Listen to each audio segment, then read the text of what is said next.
Welcome in to another Monday night NFFC draft. I am Dave Kluge with Football Guys, joined as always with a great Football Guys staffer. Last week we had Dan Hindery on, and today Joey Wright, our community ambassador. And Joey, we talked about this months ago. You said you wanted to do a high stakes draft this year. Mm-hmm. We got you in.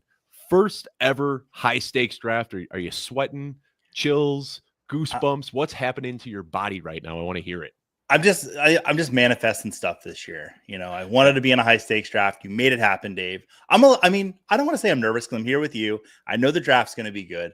I've got some players I like. I don't want to. Should we say where we're picking from? I guess they could see it. Yeah, they could see we're picking from 5. We're picking 5th, so we feel like everyone's going to kind of make the decision for us of who we take. So yeah, I'm feeling good. I'm feeling good, Dave. And that, I like picking from here. There's a lot of spots I like from picking. Like, obviously, getting the 101, getting Jamar Chase, fantastic. You feel good about that. I really like picking from the end this year because I feel like there's a lot of value at that 1-2 turn. Mm-hmm. You could start off with 2 potentially game-changing players.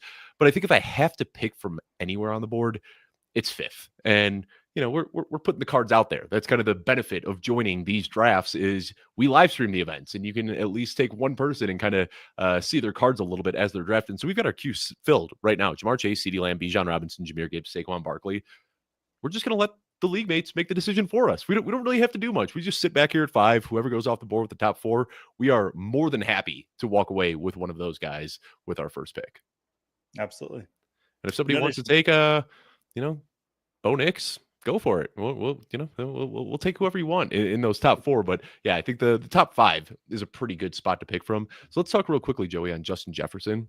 Mm-hmm. We're hearing about this hamstring injury now. They're saying he could miss some time, extended time is I believe the word. Where would you even have to draft him now? Like if you're picking 6, do you think that's where he goes, or do you think he should fall even further than that? I'd be still a first round pick for me, but it'd definitely be towards the end of the first round. I'd rather have Puka Nacua, probably Malik Neighbors over him at this point. Yeah, Ashton Ginty. Yeah, draft started. We are underway. First 2 picks off the board. Bijan. Oh, sorry. I always read that backwards. So Jamar Chase first. And then I said Bijan, but I have to make a very conscious effort to get this correct now. Joey, did you see the video? We've all been mispronouncing his name. It is Bijan Robinson, not Bijan. So please correct me if I'm wrong. I'm going to be making a strong effort to get this right going forward. So Jamar Chase, first off the board, Bijan Robinson, Jahmyr Gibbs, number 2, and then CeeDee Lamb or Saquon Barkley, guessing that'll be the 4th pick here, and we'll just take whoever's left over. We're getting Barkley. We are getting Barkley, and I gotta be honest, not my favorite pick here at 5, but the ceiling is so high. How much weight do you put into this idea? We've seen Jeff Blaylock has done the scourge of however many touches it is over a 2-year period, and then we've also seen coming off 420 touches last year, including playoffs. Does that concern you at all? It would concern me in Dynasty. However, this is not a Dynasty draft. The drop-off of the second year after a 400 carry total touches season isn't as bad as that second year. That second year is when it gets hit really hard. So I don't think he's going to have exactly what he did last year, but I'm happy taking him 5th overall. Well, we're waiting for our next pick. We got Jay Wimmers in the chat. Good evening, gentlemen. I don't know what gentleman you're talking about, but definitely not me and Joey. Frank in the chat saying, go Dave and Joey, go. Got Mike Vidala, ice in his veins. That's how you're feeling right now, Joey.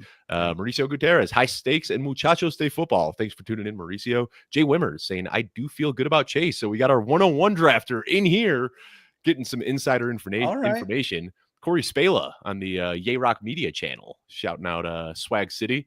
Mike Vidala will be listening while ripping my Madden franchise. Bourbon Cowboy, LFG. I don't know what that stands for. Some cool kids. Let me know. Joe Bryant. What's up, boss man? Whoa. Saying, let's go. And then the personal account. We got a question here from Mauricio Gutierrez. With Jefferson healthy, you still prefer Barkley? I think if Jefferson was healthy, I'd prefer Justin Jefferson there. But, man, I think I've learned from my mistakes last year. Buying the discount on preseason injuries does not often work out, and I'm not going to be doing that much this year. Nope.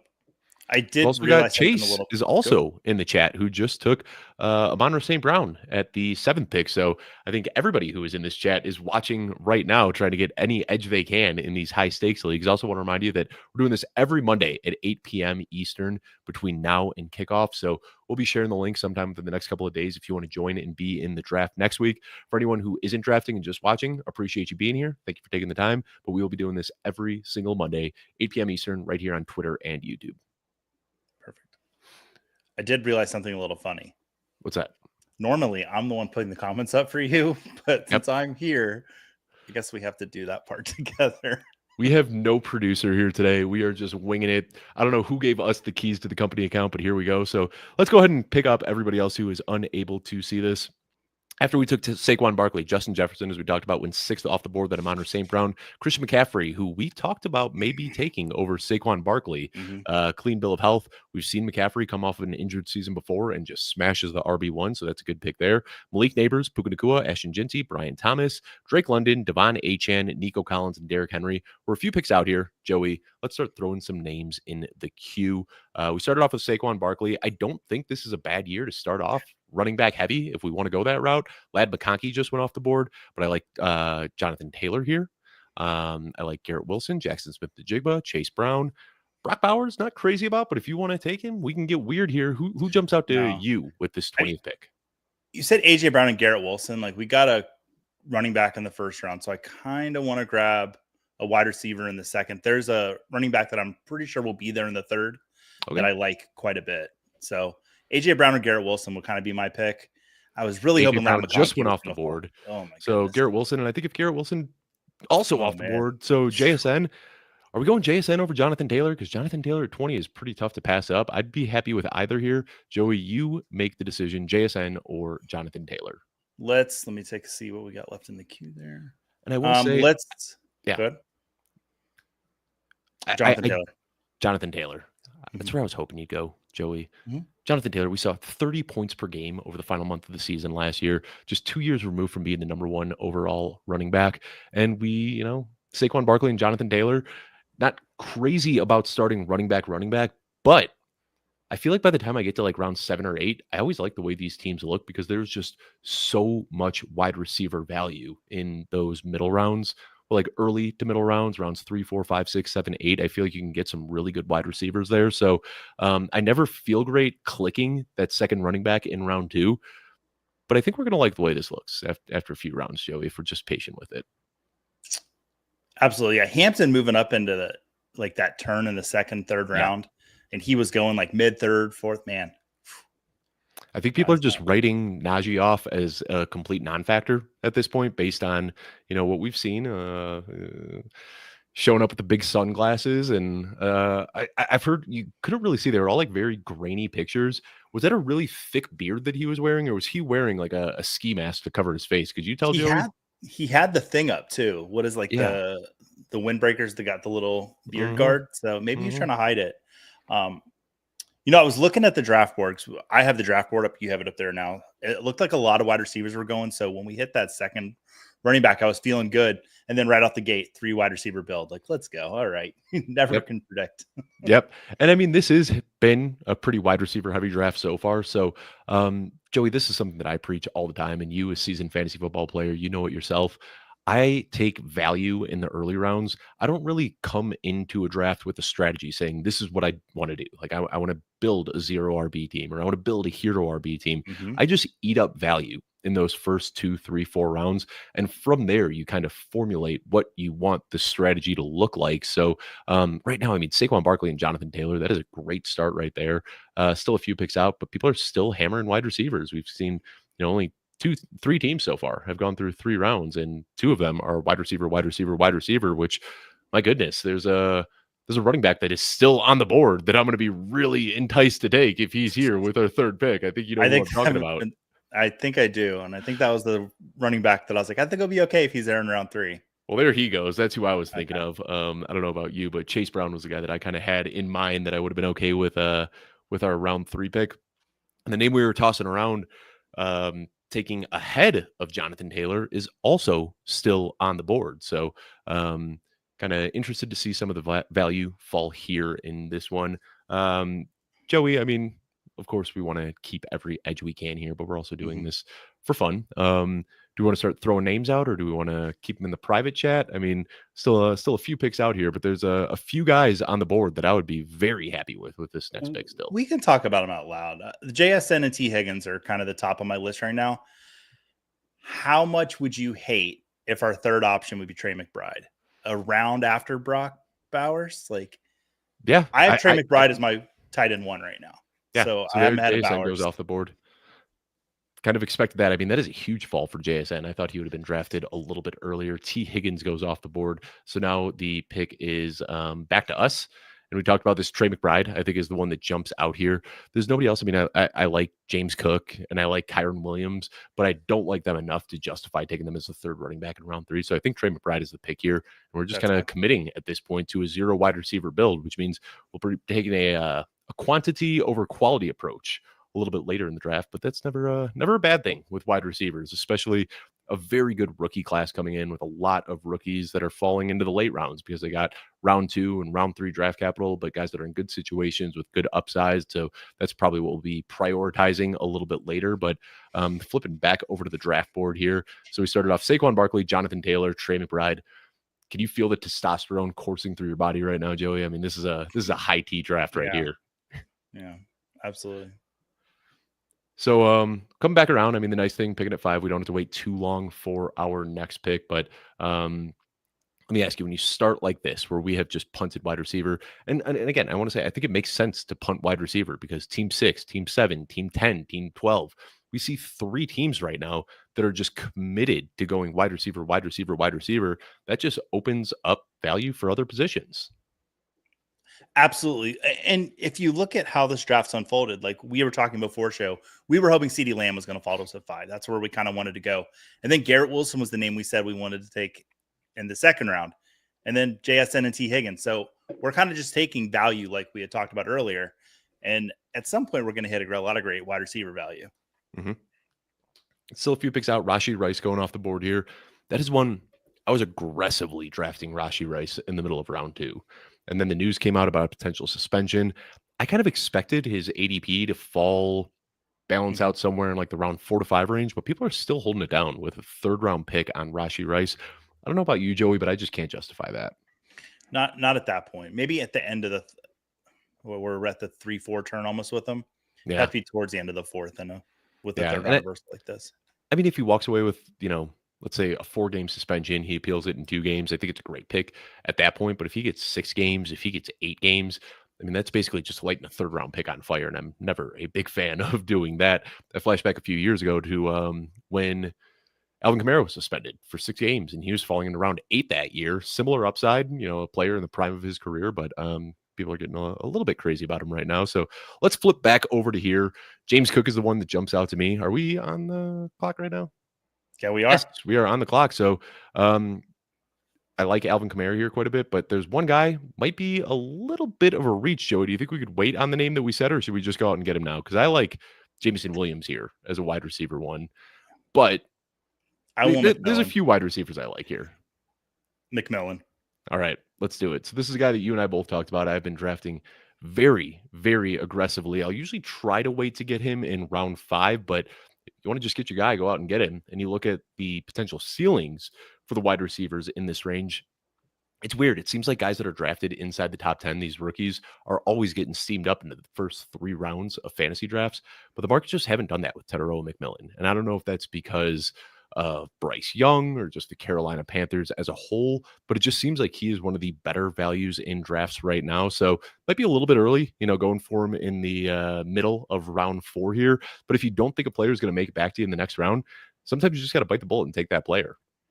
And that's what I saw last week with you and Dan is I watched guys that I normally saw going a round or 2 later flying off the board. And it's like, oh man, you're missing your guys if you don't get them. And this is how many teams total will be in this tournament? Do you know the exact number? I do not know off the top of my head, but if you want to filibuster, I will look that up while you continue talking. Well, it's not going to be 12. So a unique lineup is what's going to win this tournament. It's if you go chalk the whole way through, you're most likely not going to come out with the 250,000. I don't know about you, Dave. I want $250,000. 250,000 would be nice, but it is worth noting that if you come first place just out of these 12 teams, you get $1,500. If you come second place out of the 12 teams, you get $700. So even just coming in second place, you're getting double your money back. And then if you happen to come in first, you're getting over 4 times back. And it is based on, it's a little less than 5,000 entries. So definitely a big field, but this isn't like Best Ball Mania where you're competing against 700,000 people. You're competing against a bit of a smaller field. And then there's also big prizes just for coming out of your division alone. So first and second place automatically advance into the playoffs. And then they also have a point cutoff line where Jeff Bell and I last year, we were the highest scoring team in our division. So even though we came in third place record wise, we were still able to get into the playoffs. Team kind of fell apart in the playoffs, unfortunately, due to some injuries. But either way, I mean, this is for as sharp as these drafters are and as big as this tournament is, it's really easy to get in the money here. So Sam Laporta going in the 4th round. That is a bit of a shock to me. Yeah, it was kind of surprising. Spoiler alert, Alfredo Brown and I are doing an episode tomorrow on players we will not draft at current ADP. And Alfredo told me that Sam Laporta is one of his. He's a guy that I've been seeing falling quite a bit in drafts, but for whatever reason in this one, going in the 4th round. Jameson Williams and Devonta Smith, those are both players that I would have really liked with our next pick, both going off the board. I think Jameson Williams has just been getting such a steady drumbeat. Not even in training camp. I mean, back to OTAs, they were talking about him. As soon as Ben Johnson left, John Morton was talking about how they needed to find new creative ways to get him the ball. So I think that's a really good pick, a guy who could potentially be a top 5 wide receiver this year. Again, Joey, kind of looking at the players that are available, I don't think we need to force any positions at this point. We are set up for a nice Kyler Murray pick later if we want that to be our quarterback to stack with Trey McBride. Also, Bryce Young. I mean, just pretty much a free pick in these 1 quarterback leagues. He gets pushed up a little bit higher in best ball where people are doing a lot of 3 quarterback builds. But the way we've seen ADP shaking out in this drafts, we could probably just wait till like round 16 and get Bryce Young if we want to stack him up with Tedero McMillan. Yeah, my whole mantra with playing fantasy, you mentioned earlier, is like, okay, don't go with an not actual strategy, but don't go in with a set strategy. And I agree with that completely. But one set strategy I would say that's almost set with me over the years is waiting on quarterback. I always wait for the double-digit rounds and take 2. And that's been my thing. I do now. Every now and then I'll see a Joe Burrow slip 2 rounds past ADP, and then okay, I'll pull the trigger there. But for the most part, I am waiting on quarterback. So when I was watching you and Dan draft last week, and I saw quarterbacks that I love slipping to the 15th, 16th round, I was like, let's just sit back and not even touch that position until we need to. We got Jay Wimmers in the chat, who, if I believe he's drafting here a few spots after us in this round. He said this was the earliest Laporta has gone in this tournament. Previous to this, 49. We've got Jeremy, our friend over at Reddit, saying, is this high stakes draft trivia? This is a crossover episode. Welcome. Yeah. All right, let's flip back over to here, Joey. We are up in just a few picks. Jaden Daniels really falling down the board. Gotta wonder if that has to do with the Terry McLaurin holdout that we're hearing about right now. Jalen Hurts also still on the board. Joe Mixon, I'm expecting him to fall. I mean, we saw Joe Mixon fall in around 6 in the draft that I did with Dan, and we took him there because we said, at this point the value is just too good to last or too good to pass. And then days later comes out with extended period of time foot injury. I mean, he's basically off my board right now. I updated my rankings today and I just dropped him like 25 spots in my running back rankings. I do not want to deal with that headache. Yeah, I don't know how you can take him at this point, even in the next couple rounds. Even it's just last year he dealt with the injury, and now he's dealing with another one again. It's like it's hands off for me. So looking here, I mean, I do like the quarterback value, but we've talked about this. We really want to commit to the late round quarterback. I feel like you can really find some now, especially. Yeah, I would have thought about it with Jaden Daniels still being there. But. Right. So I feel like we almost have to push wide receiver here. Terry McLaurin, not too interested in, but Zay Flowers, Jerry Jeudy, Roma Dunze, George Pickens, Chris Olave. Any of these names jump out to you? Zay Flowers, I wouldn't mind. I liked what I saw at him as rookie year. Had a little bit of a step last year, step back, but I wouldn't mind having Zay Flowers here. Yeah. First overall pick, or I'm sorry, a first round pick. And we did see some promise. I think my fear with Zay Flowers is just that it's a low volume Ravens offense, but the volume does go heavily in his favor. And we know he's a big play guy, whether it be, allowing him to create after the catch or hitting him downfield. He has just looked better through his first couple of years. And kind of weird too, in Boston College, he was almost exclusively a field stretcher. They're using him as this vertical threat where they could stretch defenses. And then once he came into the league, we didn't see any of that for like the first half of his rookie season. It was just kind of screens and dump offs and slants and end arounds, trying to get the ball in his hand and lean on his athleticism. And then towards the end of his rookie season, they started unlocking that deep ball a little bit, and we saw that carry over into year two. Now in year two, what happened is Rashad Bateman kind of took over as that deep threat. But what I've seen is Zay Flowers has developed into a much more well-rounded receiver. So, with them having Derrick Henry and having a good defense, they were second in the league last year in pass attempts. I mean, there just isn't a lot of volume here, but Lamar Jackson, the efficiency that he's been playing with in this Todd Monken offense still sets Zay Flowers up for a huge weekly ceiling. Yeah, we were using the private chat to kind of talk about some players we might want, and there went the queue.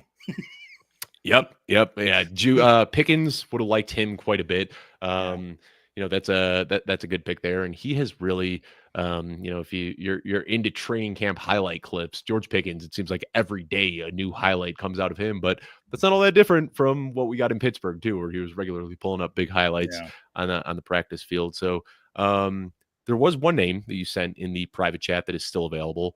Do you like that name? Picks out here.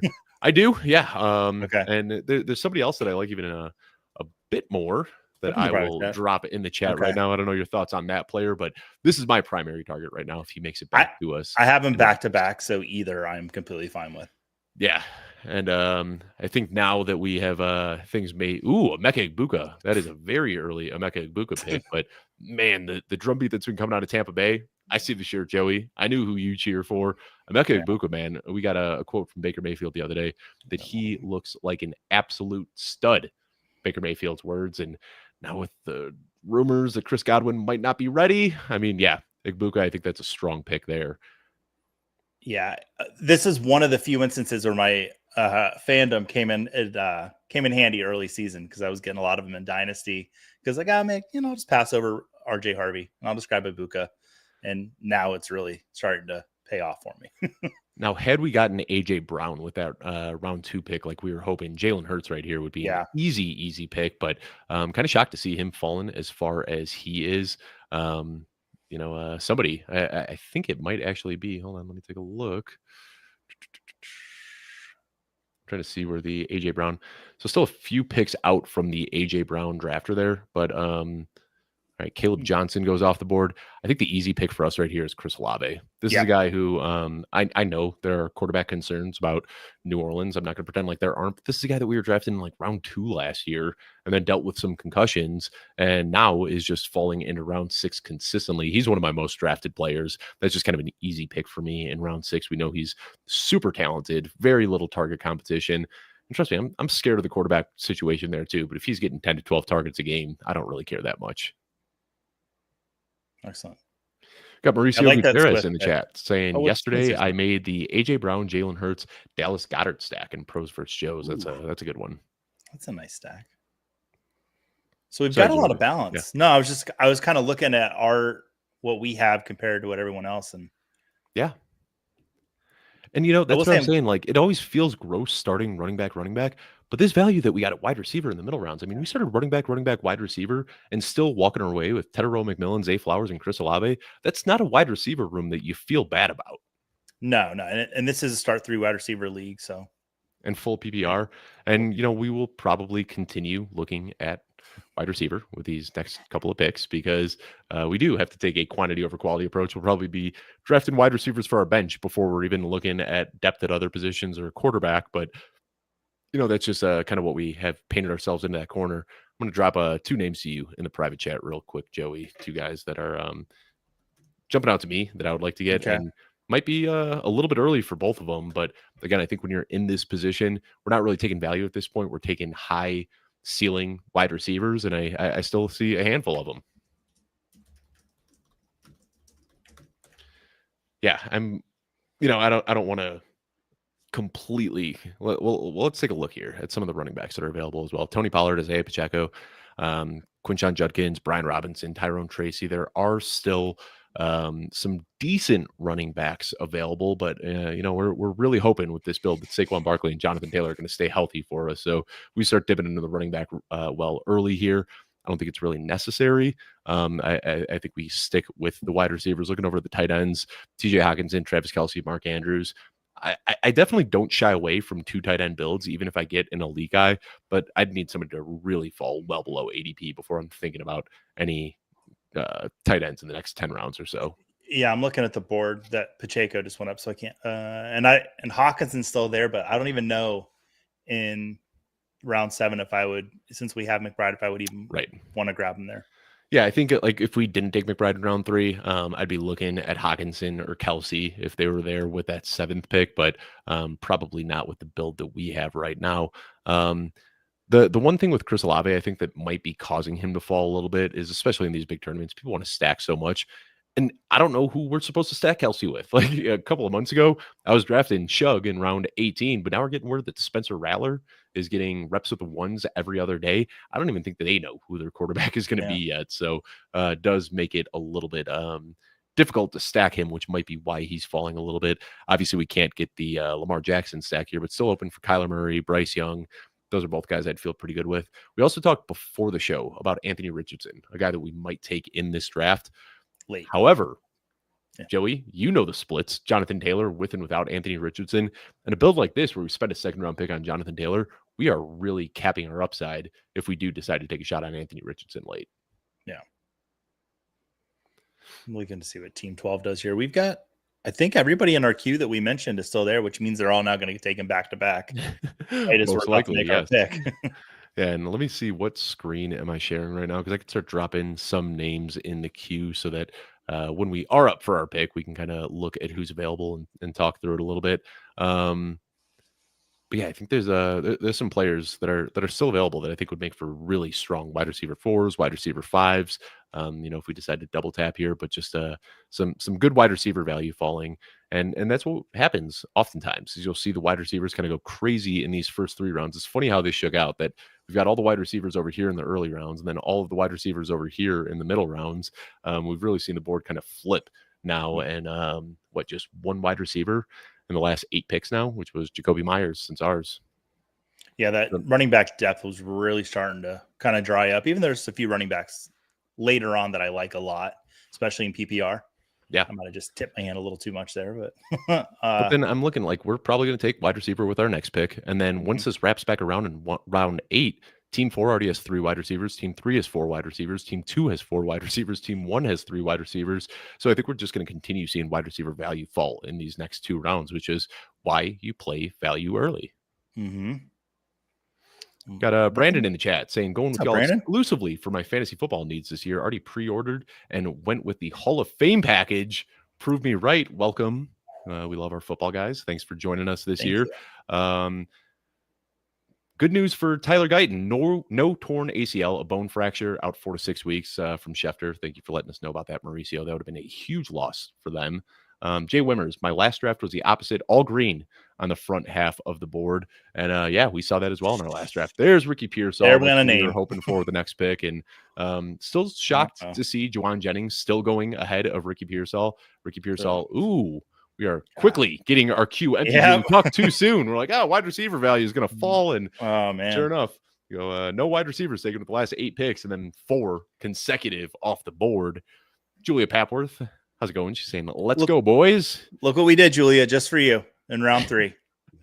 Yes, that was the Julia pick. And if we come back with Kyler Murray, we will definitely send her that screenshot afterward. But let's see here. So we have 1 player left in our queue, Joey.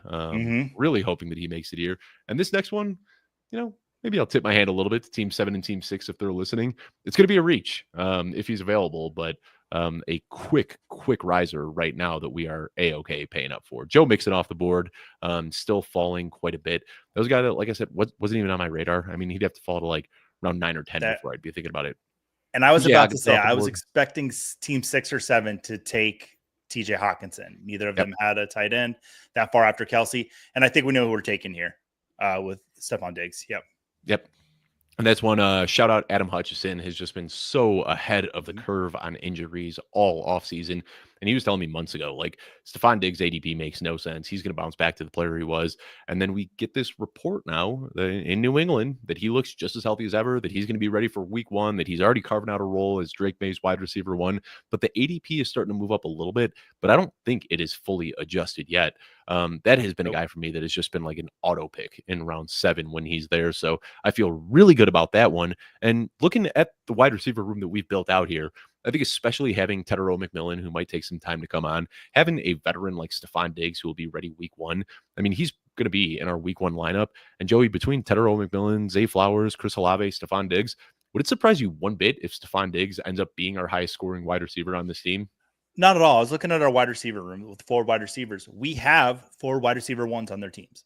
Like exactly. We have the top pass catchers on, and we've seen from, especially from Diggs, Olave. I mean, yeah, I love this wide receiver room. And the quarterbacks that we can get to complement along with it, just, to stack with them. I'm like, I just almost typed our name in the public chat. So let me go over to the private. Oh, I've done that before. Khalil Shakir, that was one that I was hoping to get right there, and he is off the board. Darnell Mooney would have been an easy pick here, but with that shoulder injury, I'm a little bit concerned.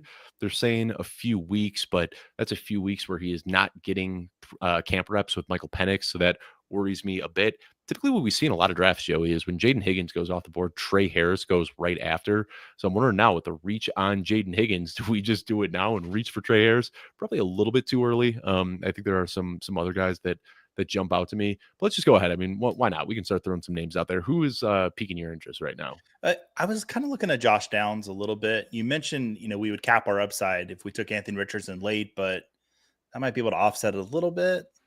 I don't know how you feel with Dak going.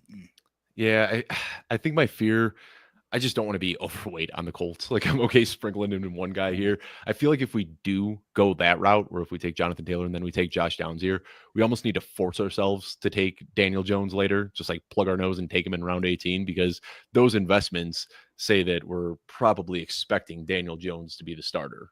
Are you even sniffing running back right now if you like Travis Etienne? I do like Travis Etienne, but I would be lying if I said that I'm not getting a little bit concerned about this Tanks Bigsby smoke, that he has looked like the best running back, that he is getting the majority of the touches with the ones. I don't know what's going on with Etienne, but I'm a little bit concerned. I do have to adjust my rankings because I'm still a little bit higher on him. But Etienne here, Tracy here. I think those are pretty good values. Etienne goes off the board, so we don't have to make that decision here. I do like Josh Downs. Matthew Golden is the one that jumps out to me. I just see a rookie with a sky-high ceiling on a team that doesn't really have a wide receiver 1. We can pair him up with Jordan Love a little bit later if we wanted to. He's the name that jumps out to me. I do like Josh Downs in a vacuum, but I think with us taking JT in round 1, it's either Golden or Reed for me here. Do you have a strong lean between Golden or Reed? I would rather have Golden than Reed. I think we saw what we were going to see from Reed last year. Nobody on that team got more than 6 targets. You would want to see one of the Packers wide receivers get more than 6 targets per game. Yeah. And my hope is that Golden breaks out of that and get 8 or 9 targets per game.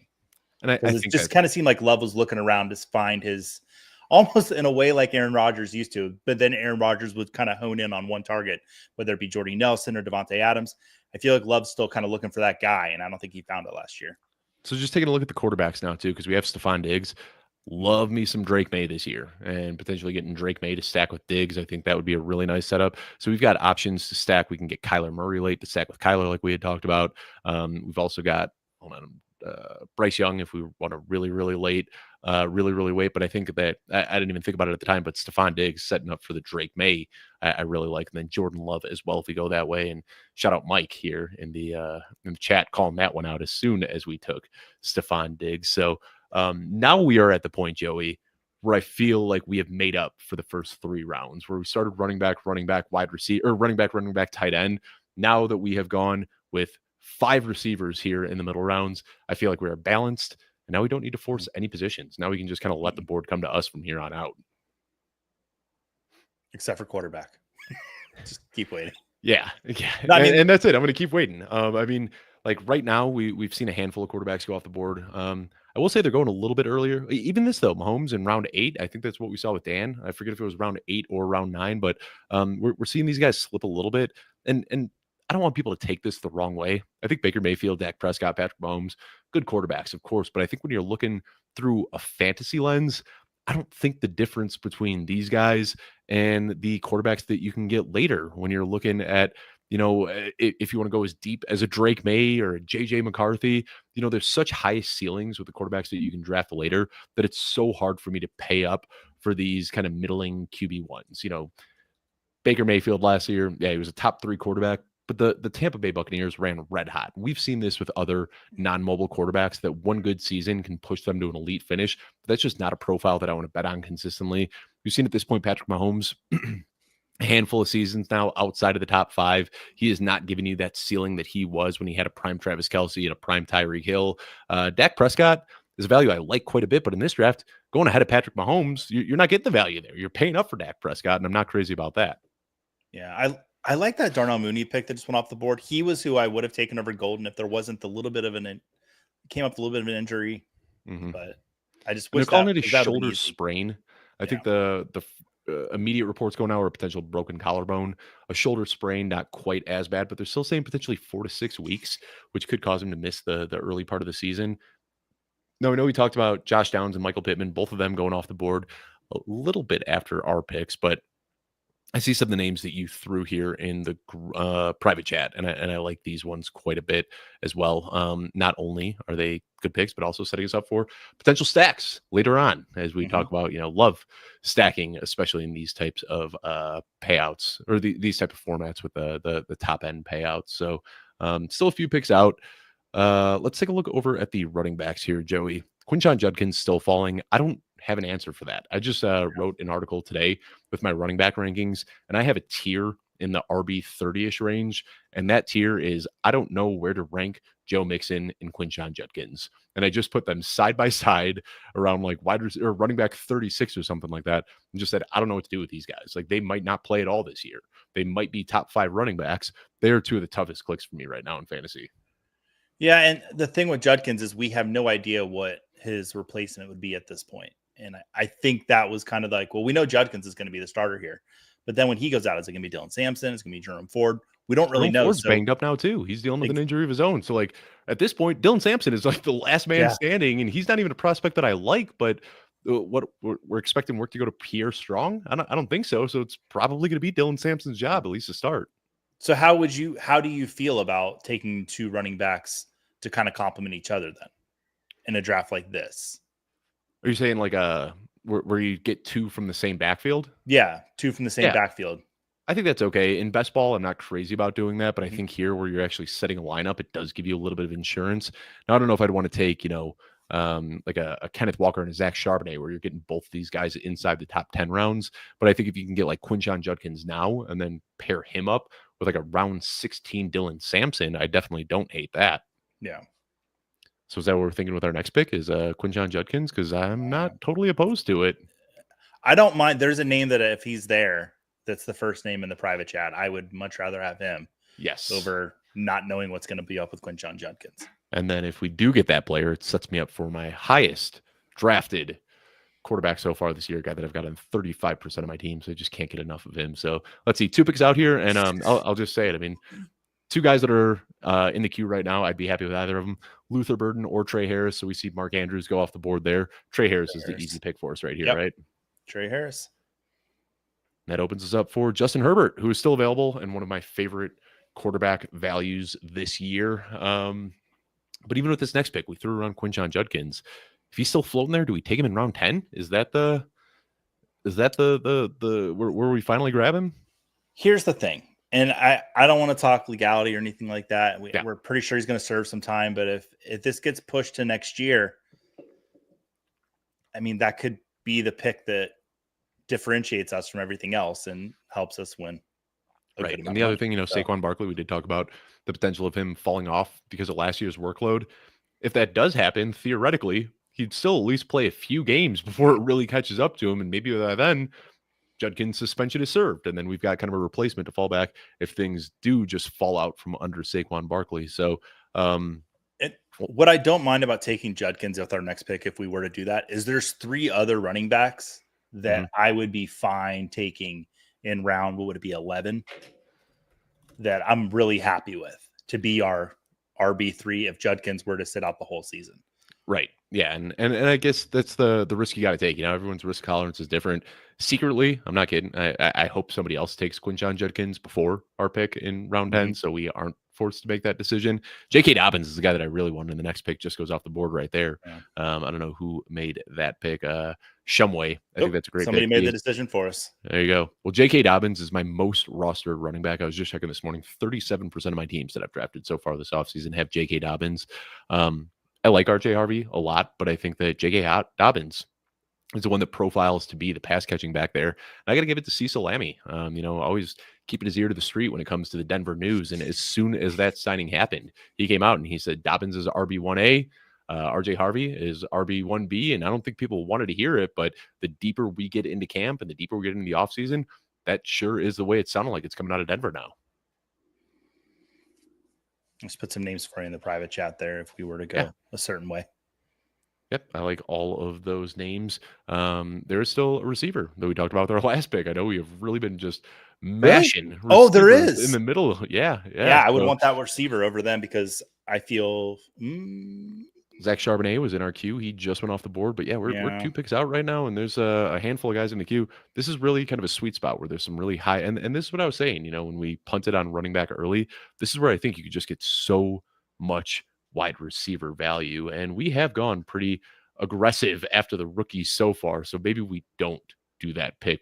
Right now we have 4 rookies on our team. I believe we have Tedero McMillan, Matthew Golden, Trey Harris. All right, we have 3 rookies. So is that the route we want to go? Luther Burden is still on the board. I feel like at this point we've made so many bets on rookies. One of them has to hit, right, Joey? Yeah, I agree. So those first 2 running backs, be either Spears or White. Do you feel good about either of them right here? I like Spears. I'd be between Spears and Burden. Okay. I think the other guy can make it back to us. Okay. If you want to go Spears, then Spears. All right, let's do it.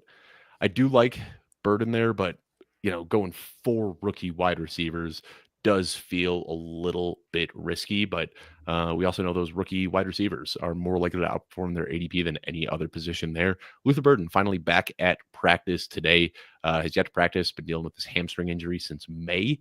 Finally behind him, so logged his first practice today, hoping he can kind of be that guy, but we'll see where he ends up going. Jeff Bell in the chat. Did you guys take Joe Mixon? No, we did not. Not opening stuff's up to Damian's pure slate, though. I'm kidding. Jeff Blaylock says Jeff Blaylock says the earliest he'll take Judkins is 2026. Are we making that many picks tonight? No.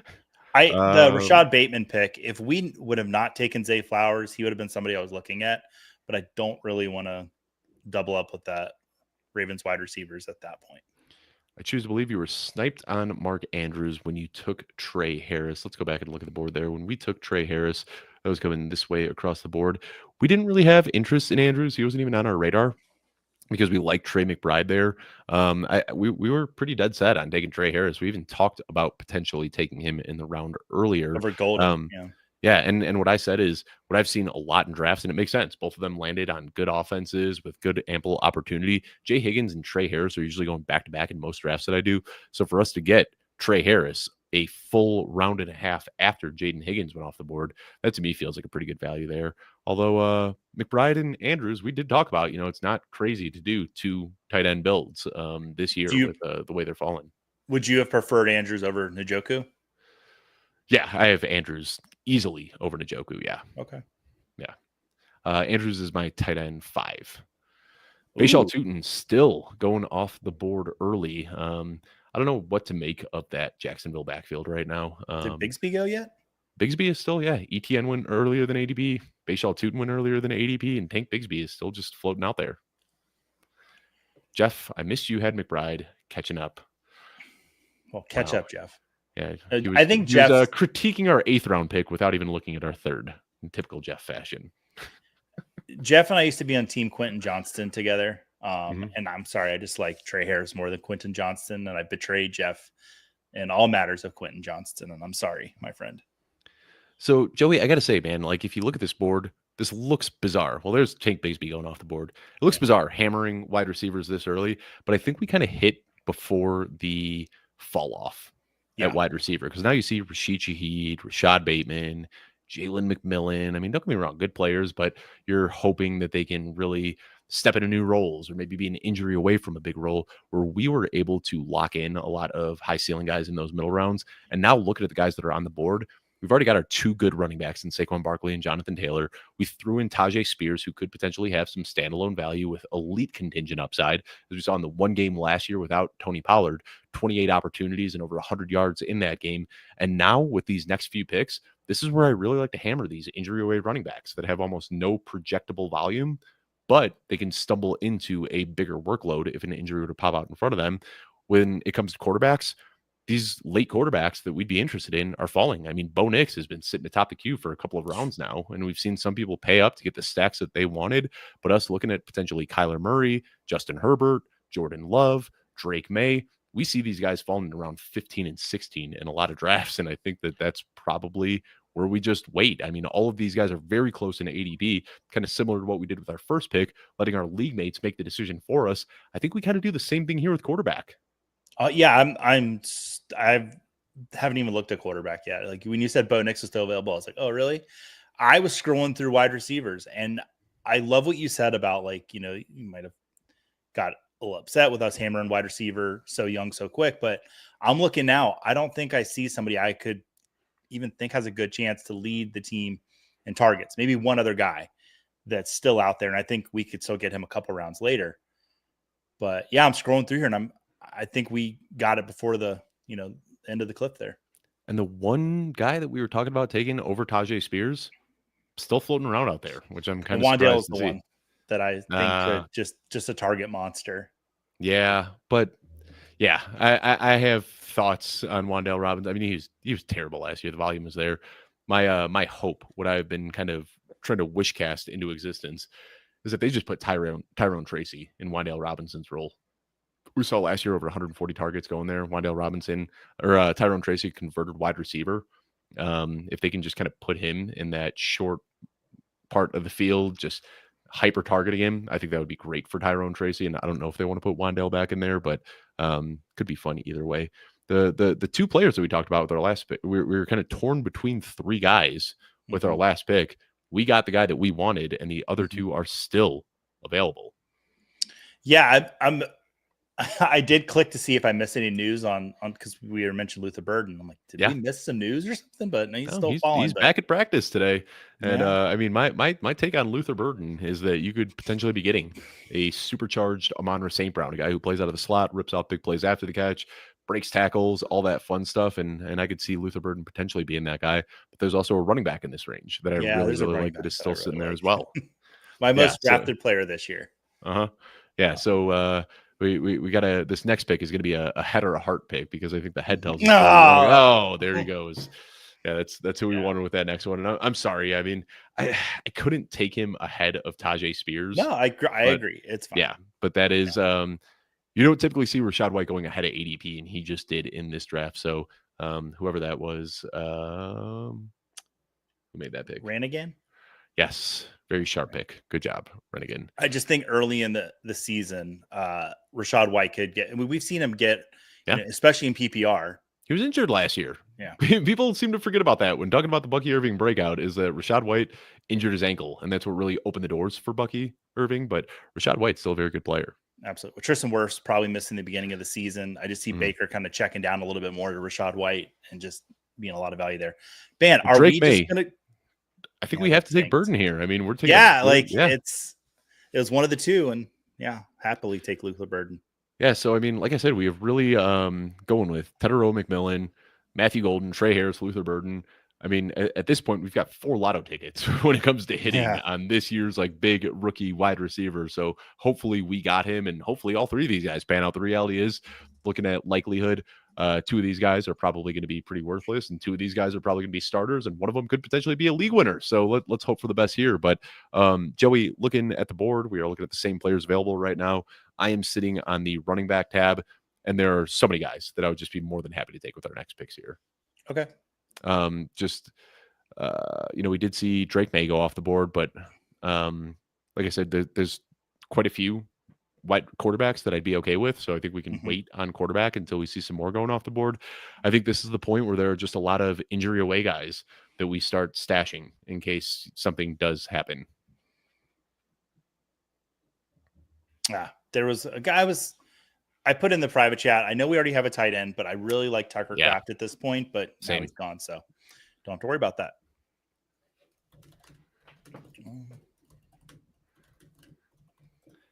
Sorry about that. Just messaging my wife asking her to grab my puppy out of the office because she's being crazy and she is ripping up her blanket right now, as puppies like to do. All right. Yeah, Tucker Kraft, I would have been A-okay with that one. Another guy that I think is just very, very undervalued right now. There's one other tight end. Oh, man. I just put Shane Blue an hour later. Mm-hmm. And there I mean, Ray Davis was the guy that I had sitting atop the queue. I would have really liked Ray Davis there. Another guy that just like Tajay Spears, and the one taste we saw last year where the running back ahead of him got injured, 20 plus touches, 100 plus yards. Ray Davis actually had 158 yards in that game. So we know the ceiling for him when the opportunity arises is huge, but still so many other injury away guys. And I think that's there's one tight end that really piques my interest here. I think we are very set on wide receiver, but a lot of running backs I like, and then all the quarterbacks that are on our radar, I think we could wait another 2-3 rounds for. Yeah, I don't want to touch quarterback. I put a name in the private chat. Is it too early to take Dylan Sampson at this point? No, I don't think so at all. I mean, he was definitely on my radar. Dylan Sampson. I mean, again, I don't really care too much about keeping my cards close to my chest. Dylan Sampson, Jalen Wright, Braylon Allen, Austin Eckler, all guys that I'd be interested in with this next pick. Yeah, I don't mind Jalen Wright at all. I love having Jay Wright on all of my teams because I feel like I'm drafting myself. I met Austin Eckler in Las Vegas a few weeks ago. Cool. All right. So lots of narratives to why these guys will be good this year. So. All right, so we got one pick out, and right now, the other guy I know you had talked about, Tucker Kraft. No, I was going to say Tyler Warren, but with us drafting Jonathan Taylor, we've talked about this. We already had this discussion with Josh Downs. I don't want to be overexposed to the Colts. I feel like a bet on Jonathan Taylor is kind of a bet against the passing game there. And Tyler Warren off the board, good, so we don't have to be tempted there. So Dylan Sampson or Jay Wright, who do you prefer here, Joey? I'm more than happy with either. Dylan Sampson, though, man. Like we did talk about him earlier. Yeah, could be the last man standing in Cleveland. I think he's worth it. And we got him last week as well in the draft with Dan Hindery. I'm going to try to pull up that board real quickly because I think we even paid up for Sampson a little bit earlier in that draft than I was just able to get him in this one. Perfect. There goes Jeff Bell's favorite player, Quentin Johnston. Is this round 12 that we just got Sampson? Yeah, that's exactly where Dan Hindery and I took him last week. And funny enough, we also took Tajay Spears in round 10. So we also took Stephon Diggs in that one in one. Oh my gosh, we have a lot of the same players actually. So let me just read. This is the draft that we did last week with Dan Hindery, Trey McBride in round 3, Tedero McMillan in round 5, Stephon Diggs in round 7, Tajay Spears in round 10, and Dylan Sampson in round 12. So you could say these football guys, we've got our players. We've got our guys that we like. So Quentin Johnston going off the board there. Now this will be interesting. What I'm going to be watching closely here, Joey, with these next almost 2 full rounds before it comes back to us, is to see what quarterbacks go off the board. Because looking at ADP right now, the quarterbacks available, there goes Caleb Williams. Or no, never mind. I was just looking at Caleb Williams' face on my screen. Caleb Williams, Kyler Murray, Isn't that what you're always doing, though? No. So looking at the quarterbacks in ADP, Caleb Williams, Kyler Murray, Brock Purdy, Justin Herbert, Jordan Love. 3 of those 5 quarterbacks work well with the build that we have right now. But I think that if we go through, I think if like just one of those 5 quarterbacks goes off the board before our next pick, I think we kick the quarterback can even a little bit further down the road and continue looking at other positions. It'll be interesting to see when these guys start to go, because what happens is as soon as that dam gets opened and quarterbacks start going off the board, then there's going to be a huge run. We definitely don't want to miss that run, but we also don't want to be the one to start it. Well, I do see 2 people double tapped quarterback, and I don't feel like that happened last week. No. I feel like that dam, when it opened, no one had double tapped yet. Mm-hmm. And if Team 12 waits a little bit longer on quarterback, it's going to be interesting. So we'll see that, Team 4 has 2 quarterbacks. Team 3 has a quarterback. Team 2, Team 1. So we might even kick it even further. But yeah, I think by round 14, we definitely need to take our first quarterback. Yeah. especially unless nobody else has. I mean, we'll see. Yeah. Well, there goes Jerome Ford, who we talked about. And there goes Kyler Murray, which we were hoping to get.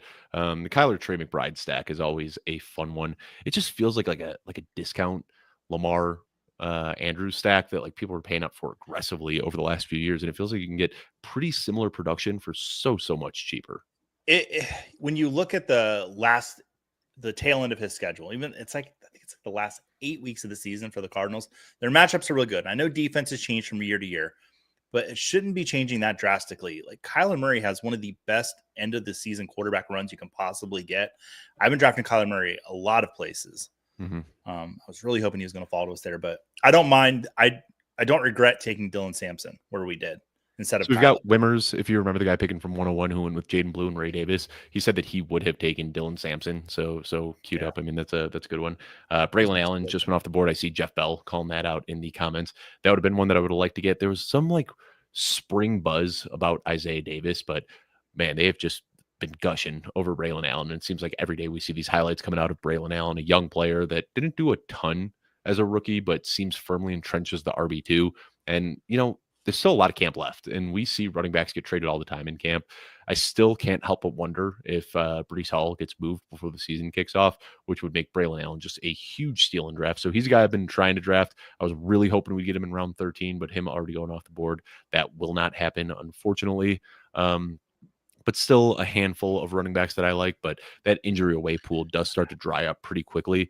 And this is one where I think that ADP just often has it wrong with these injury away guys.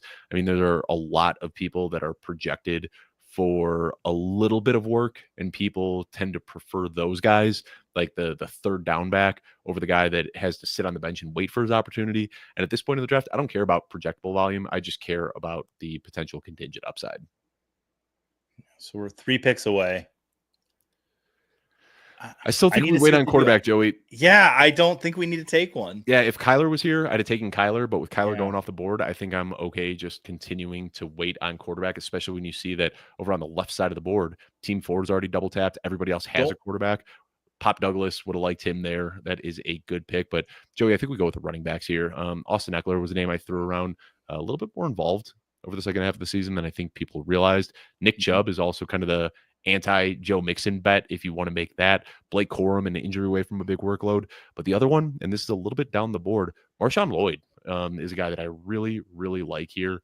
I think there could be some potential contingent or standalone value here with the huge contingent upside. If Josh Jacobs has the miss, who are you looking at?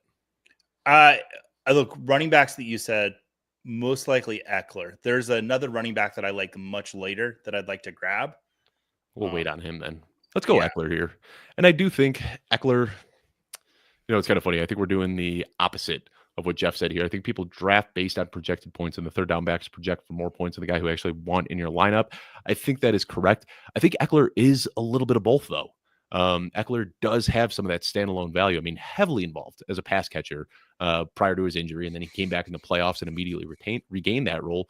But Eckler did not look like the guy he looked like 2 years ago in the Chargers. He had a little bit more juice last year, and I think that Brian Robinson is that who you were hoping for? That's what I was hoping for later. So he's getting pushed up high, man. We got that report about him getting first team reps near the red zone, which is where Jerick McKinnon was feasting a couple of years ago. So it's no longer hoping that Rashad Smith can make the team. Now I think people are just saying, like, is this guy going to be an immediate contributor? Cam Ward off the board. Wow, that is very early for Cam Ward, but can't say I hate it. We've already seen a defense go off the board too. Yeah, that orange, it popped up orange on my screen. It threw my eyes off. I haven't seen that color yet. Yep. So I would like to take a quarterback here. Yeah. Because there are 3 guys I really like for our build here. Mm-hmm. And I think that 3 of them probably might get taken in the next. We are the last team to take a quarterback, and that alone I feel good about. So proud of us. Take pride in that. Yeah, pat yourself on the back, Joey, right? Mm-hmm. So let's look at the quarterbacks here. Justin Herbert's the easy choice for me, right? Yep. It was him or Caleb. Yep. And I did forget we got Luther Burden. So yeah, I guess that is the question. Caleb Williams or Justin Herbert. Let me check something real quick. Okay. I would like to take Justin Herbert. And I'll tell you why in a second. I have Herbert ahead of Caleb Williams in my rankings. Yeah, I would like Herbert. And this is going to sound silly. I know we shouldn't care about bye weeks, but Jordan Love and Caleb Williams have the same bye week in week 5. We just need one of them to fall to us, and we have that little there you go match there. So, I like it. All right, and I like. And Herbert better than Caleb, if Caleb Williams or Jordan Love, if either of them are available with their next pick, we're taking one of them. So I'm going to throw them both in the queue right now. But man, Justin Herbert right now. I mentioned it at the top of the show, but I am currently sitting on just an probably irresponsible amount of Justin Herbert. I've drafted him in over 1/3 of the teams that I've done. Just such a good player, really good situation. And what we saw over the second half of the season was him getting unleashed as a rusher in a way that we haven't seen so far throughout his NFL career. So I think the ceiling there is just so high. So I love that pick, Joey. Looking at this right now, we talked about it, man. I think we were both sweating through those first 3 rounds a little bit like, how's this going to look? But I am darn happy with the way this team is turning out. Dave, I was not sweating at all. And I live in Florida because I knew that it would all turn out. And there goes Jordan Love. So. Yeah. But I mean, every other team, we're just. There's still 8 quarterbacks I like. Jeff Bell, love you too. He's going to go draft his own team. It's we'll give out the free taste here, but you definitely want to draft your own teams as well. Which, if you're into drafting your own teams, you can do that with us. Actually, I don't know who's going to be here next Monday. Somebody's going to be on this stream with me next Monday night, but we're doing this again. $350 to join. Just a little less than 5,000 people in this tournament. $250,000 up top to whoever wins it all. So we'll be doing this every Monday night, 8 p.m. Eastern. So be sure to tune in for that. Mm-hmm. What do you think about this one, Joey? Blake Corum going off the board. It seems like people have really just written Blake Corum off for dead at this point after a quiet rookie season. I'm still holding hope. Yeah, I mean, running backs don't need to break out in their rookie season, and people's patience is non-existent sometimes. There went Nick Chubb. Yeah, Nick Chubb that fell a little bit. I mean, if you ask me, it's weird. I think I need to revisit how I'm looking at the Texans backfield in the wake of this Joe Mixon news. Triple tap. Wow. Ouch. Yeah. But hey, the guy that we take as our QB2 is still available, so I'm not sweating it too much. And like I said, I mean, even if we do miss out on Caleb Williams here, we're still set up to get Bryce Young to pair up with Tedero McMillan later, so I don't mind that too much. Who's second half of the season, like we kept talking about how much look, if he's going to be this next year, he's going to be such a steal in drafts. And the top scoring quarterback over the final 4 weeks of the season last year, for those of you that pretend week 18 matters.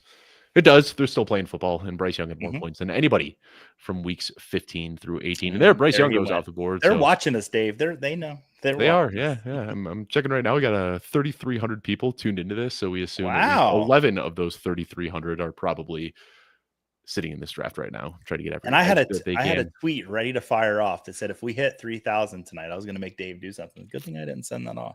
And good thing I didn't bring that wig into my office. It's sitting downstairs somewhere. That would have sucked if I had to leave in the middle of the stream to go grab that. Yeah. All right. So with this next pick coming up here, we've got the one guy sitting atop our queue that we've talked about, the quarterback, QB2 that we really want here. I saw Jeff Bell mention something about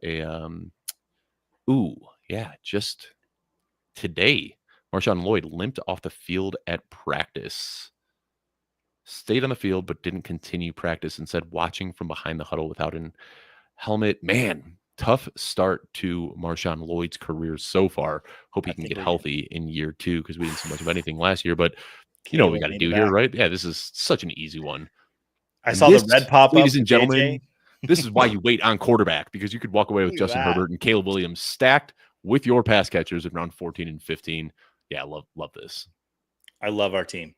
And it is so great. It just came down to this, honestly, because if Caleb would have gone the pick before us, it wouldn't have been on our heels. But and what did we say at the top of the show? We said you don't want to go into any draft with a preconceived, this is what I'm going to do. But the one thing that we were okay saying, we're going to be disciplined in waiting on quarterback.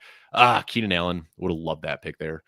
Joey, if you had to guess, where do you think my Keenan Allen exposure is right now? How many teams have I drafted Keenan Allen on? 34%. 51%. I have him on over half my teams, and he has been falling. So, sharp people in this room, he went a little bit earlier than you'd expect, but I've been getting him in round 18 on underdog right now. Like people, I don't know if they just think he's going to retire or what, but just such an easy pick.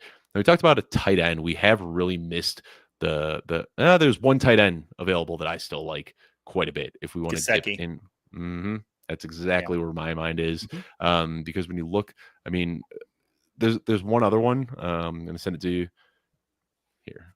Well, we're still one pick out. So hold on. I don't even want to say his name in case he gets sniped. But I'm between Gesicki and the guy that I just sent to you. Who do you think we take? The guy you just sent, because if our first guy goes out, I don't want to be in that situation. Yeah. There. We have given ourselves a little bit of insurance in the case of a Saquon Barkley injury, knock on wood, but Will Shipley there. It's really weird, Joey, because like I'm looking at the board right now. What's the difference between Ray Davis and Will Shipley? One guy in front of him, so not much. One guy in front of him on a really good offense. Yeah, like it, and you look, we see where all of these injury away guys are going off the board. Isaac Garendo. What's the difference between Isaac Garendo and Will Shipley? I don't think there is one. I think that they are very much like when you're thinking from a game theory standpoint of like what these guys have. I see Bashal Tutin, Isaac Garendo, Jalen Wright, Ray Davis, all very similar to Will Shipley, but for whatever reason, Will Shipley just consistently goes 4 rounds after those guys. There, I just threw some names in the private chat for you. Corey Spala saying, good job, team. There goes Gesicki off the board. And yeah, I mean, I was looking, I was like, all right, we got a handful of tight ends left that I'd be okay with as a tight end too, but bam, bam, bam, all off the board right there. So we're going to miss them all. So the thing I always struggle with, Joe, we got 4 rounds left here. We need a defense and a kicker. Are you of the belief that you get a defense and a kicker a little bit earlier than everybody else so you get that edge? Or do you just completely wait on those guys and just figure it out on the waiver wire? Figure it out on the waiver wire. I can't tell you that I've ever kept a defense for an entire season or a kicker for an entire season, unless I go for Brandon Aubrey or somebody of that caliber of the years they're in. I honestly like mixing and matching. So that's kind of where I'm at. And shout out to the great staff that we have at Football Guys. Adam Harstad with his rent a kicker every single week just looks at the guys that are not owned on a lot of teams that you can just stream weekly. Does a great job with that. Sigmund Bloom does his rent a defense very similarly, looking at the best matchups of the week and the lowly rostered teams that you can pick up off the waiver wire. And a lot of times what ends up happening too is you don't need to stream all season long.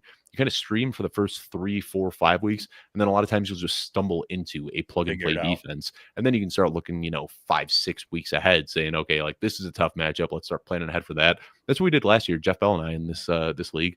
We ended up picking up the Minnesota Vikings defense off the waiver wire, and they were just a plug and play almost every single week. We had the Viking. We drafted the Steelers, and then ended up picking up the Vikings and started the Vikings almost every single week over them. So I just am not a big fan of paying up for defenses and kickers. What I do love about this tournament when it comes to kickers, and this will be the one nice thing I say about kickers, it is team kicker.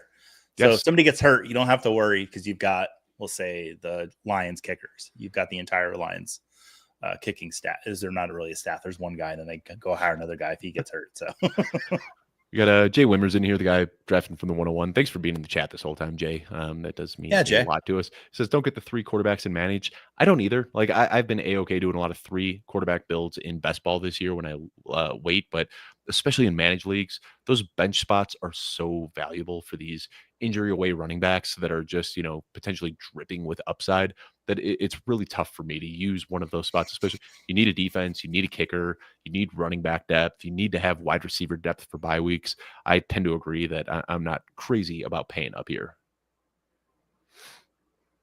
I'm still on the 2 tight ends that I mentioned earlier to you. Yes. Let me check and make sure. Yeah, there's I like both of those guys a lot. So I've got both of them sitting in the queue right now. I don't know if you have a preference between one or the other. The first one, very much. Yeah, so. I like him too. And he's actually lower in ADP, but they're close enough that we just take that. And... Woody Marks is somebody I had written down here. Yeah. Or like clicked on, and he's, could have some value in the beginning of the season. Mm-hmm. But I think if we go tight end here, I think we're going to get him kicker, too. and running back. That's pretty good. I mean, we are going to be hurting on early season wide receiver depth. It's going to take some time to kind of figure out how these rookies hit, but at least to start the season, we could put Tedero McMillan in our week 1 lineup, Stephon Diggs in our week 1 lineup, Zay Flowers and Chris Olave in our week 1 lineup, and then we've just got Matthew Golden, Trey Harris, and Luther Burden all just marinating on the bench, hoping that they can be something. So I'm okay with that. Mason Taylor, easy pick here, Mason right? Taylor. Yep. Let me just double check the bye weeks real quickly. Yeah, Arizona's got a week 9 bye week. Mason Taylor. Have you seen the amount of, again, like trying not to buy too hard into training camp highlights, but every single day there's just a new Mason Taylor highlight hitting the timeline. Absolutely. And I think I was thinking it and saw you say it. So just kind of gave me, okay, Dave confirmed what I was thinking. We remember what Cole Kmet was with Justin Fields. Mm-hmm. Top 5 tight end most weeks. So yep, and top 10 tight end on the season. Yeah, I mean, it's very obvious to me. I've kind of said this a little bit tongue in cheek, but not really. Good thing about Justin Fields is that he's pretty one-dimensional. Like, he's going to look to Garrett Wilson. If Garrett Wilson's covered, he's going to look to Mason Taylor. And if Mason Taylor's covered, he's taken off. Like, he is never getting to his third read. So every target is going to either Garrett Wilson, Mason Taylor, or is just going to be a run. So I'm okay with that. I'm curious. I see Chase on Twitter saying, fun to watch this as we draft together. Chase, if you're still watching, let us know what team you are. I'm not seeing a team Chase here, so I'm guessing last name, but really fun having all of the drafters sitting in here with us. So Joey, Jake was the other guy I was thinking of. Let me see. There's 1, 2, 3 running backs that I really, really, really like coming up here. Is Miles Sanders one of them? Because if so, I do like Miles Sanders. Yep. Okay. And I think that, I forget who I was talking with a few days ago, but somebody said that, like, I asked him the likelihood of Miles Sanders winning the RB1 job in Dallas. And he said, I think, it was Davis Maddock. We were doing a draft together last week. And he said, I think Javonte Williams, Miles Sanders, and Jaden Blue all have 33.3% chances of winning that job. And I think it is very, very close, but ADP just way prefers Javonte Williams. And sure, I mean, maybe the 33% was a little bit tongue-in-cheek. It's probably closer to like 40%, but I think this is still a very wide open backfield. So I like Miles Sanders there quite a bit. Some other running backs that I like too, which, I tried pitching this to Dan Hindery last week, and he wasn't crazy about it. But, I'd be okay just finishing off our draft with running backs here and just picking up kickers and defense before the season starts. Are we allowed to do that? I am looking that up right now. Cool. I'm sure somebody in the chat could let us know, but I'm taking a look now. There's another late name I like. I actually wish I would have taken him over Miles Sanders, to be honest. Who's that? Tosh Brooks. Yeah, that's who I really wanted. I had him atop, but you said Miles Sanders, and that's where we went. This is your stream, Joe, right? This is your stream, buddy. I did promise my wife if we win the 250, and I think I told you this, we'll all go to Hawaii together. I'll bring the girls, my 2 daughters, board the dogs, go to Hawaii. So I'm looking right now. Every week from week 1 through start the week before the NFL season openers for all leagues that drafted. All right, so yeah, we'll have pre-week 1 waivers. I mean, it's risky, and we'll have to put a little note in our calendar so we don't forget it. Oh, Chase is drafted from Team 7, he said. Okay. I mean, you're really good about following your calendar, Dave. You live by your calendar. And this is very true. But yeah, I'm looking right now. It says I can read this whole thing. So any player who is not on a team roster within your league is considered a free agent for that league. The free agent system will be a blind bidding process for each individual league. Each team will start with $1,000 fab dollars for the season and will be permitted to bid for free agents on a weekly basis with a minimum $1. The NFFC bidding process will start the week before NFL season openers for all leagues that drafted before the dates listed below. Yeah, so it looks like Wednesday we'll be able to put in some claims. Well, Dave, you made my dream happen. And Dan denied your dream. So let's finish this out with some I think that's the way to go. Yeah. Like, did Kyle Monungai, he was already drafted, I believe? Yes, he was in the 18th round. I was looking at wide receivers just to see if there was anybody just kind of floating around out there that I still like. Oh, Robert And is saying you have to draft a defense and a okay, kicker. so Oh, well, that takes some of the. Oh, yeah, it will not allow me to draft. uh, Yeah. All right. Well, there goes our fun. Defense, special teams, or kicker first. Do you have a preference here, Joey? probably kicker at this point. Yeah, I'm kind of Because surprised to see that. Yeah, I see a few people in the chat have told us that you have to draft a defense and a kicker. the chat blowing us up. Yeah, makes sense. Oh well, would have been fun. That's like my favorite thing to do in these early off-season drafts that we do on Sleeper or on other leagues is just punt defense and kicker and figure it out the week before. But apparently we aren't allowed to do that here. I mean, there's one defense that jumps out to me right now that I'd be pretty happy if they make it to us. Biting kneecaps. Is that where you're looking? Jay Wimmers. That's why they don't allow it. Are we going Lions defense? Yeah, that's where I was. Yes. I was looking at what kickers we could do next. I do not like taking the defense and the kicker in the same week because then when that bye week comes up, you've got a double dip, and I hate doing that. Fair. Yeah.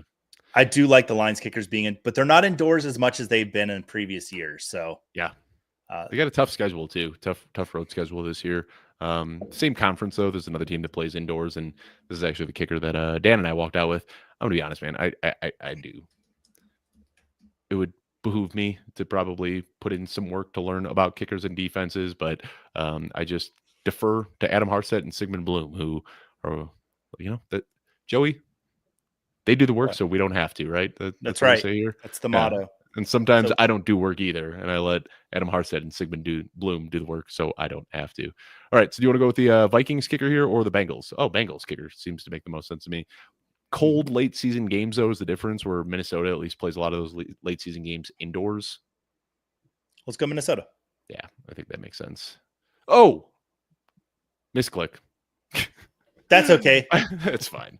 That's fine. Yeah, Evan McPherson's a good kicker, and we can always readjust. And that's the one I really wanted there was Taj Brooks. Unfortunately, we aren't allowed to. But hey, you live and you learn. Joey, let's take a look at this one. Saquon Barkley, Jonathan Taylor, Trey McBride, Tedero McMillan, Zay Flowers, Chris Olave, Stephon Diggs, Matthew Golden, Trey Harris, Tajay Spears, Luther Burden, Dylan Sampson, Austin Eckler, Justin Herbert, Caleb Williams, Will Shipley, Mason Taylor, Miles Sanders, Lions defense, Bengals kicker. If you can go back and change anything, do you think there's anything that you would change? I mean, I can't think of anything. Like, if we wanted to go wide receiver in round 2, like maybe JSN, but I don't know if I would have liked this team. I wouldn't have. No, not at all. I think if we could go back in time and change one thing, we move our priority of what pick we wanted, because that's what you get to do in this, where you get to say, I'd rather have this pick over this pick to get us closer to one end of it. Either that be towards the 10, 11, 12, which is, I think, what we picked, or the 1, 2, 3. I feel like we just missed on a few guys. Like we missed on Garrett Wilson. Missing on Garrett Wilson by a pick. Jackson Smith-Jigba coming in round 3, being 2 picks out from getting JSN when we wanted him in round 2. That one definitely hurt a little bit. I'm looking at the board though to see like if there was any really, really bad snipes that hurt us. And not really. I mean, I think that we did a good job kind of zigging while everyone else was zagging, taking that value in the early rounds. And then it just opened up for us to just eat up so much wide receiver value, which is exactly what we said to do after those first 3 rounds. And in wide receivers 4 through 8, 4 through 9, we got the wide receiver value that we wanted. So I like that. Got a few people in the chat. James Wallington saying, thank you for this. It was great listening to your thought process. Thank you, James, for tuning in.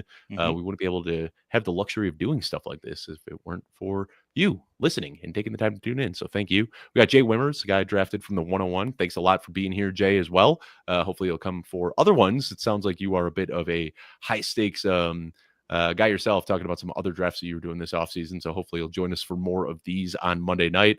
Jeff Blaylock, fellow football guy, just got to hang out with Jeff last weekend. Scott Fishbowl draft, and the Friday before the draft, we got a nice hike in Colorado Springs, walking around Garden of the Gods for a sunrise hike. Nice squad, gentlemen. Joe Bryant telling us nice work. Thank you, Joe. Mauricio Gutierrez, have fun. And he's got to go. And then Luke, another guy, a friend from the Scott Fishbowl Denver draft, who, Joey, you met Luke a couple of years ago when you were out here, saying fun night and nice squad. Joey, I'm happy with the way this one turned out. I know you are as well. Absolutely. Any final thoughts before we sign off here? Everybody should get to do this once in their life, or more than once. If you're, was it Jay? What's his name? Wimmers? Was it Jay Wimmers? Yeah, Jay Wimmers doing Dave this all the time, apparently.